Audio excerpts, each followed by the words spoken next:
Deep ball. Separation. Beckham can't haul it in. It's 4th down. And that kick of the ball by Beckham is going to cost him for a delay of game penalty.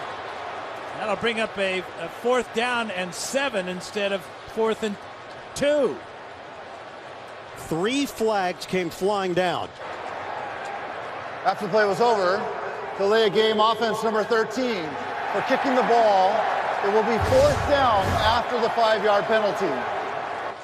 Beckham got turned around, and then at the end of the play right here, a kick. The pressure on Manning forced that ball to be thrown more down the field than Beckham was expecting. He's frustrated and cannot control his frustration. Tom Coughlin just can't understand the emotions there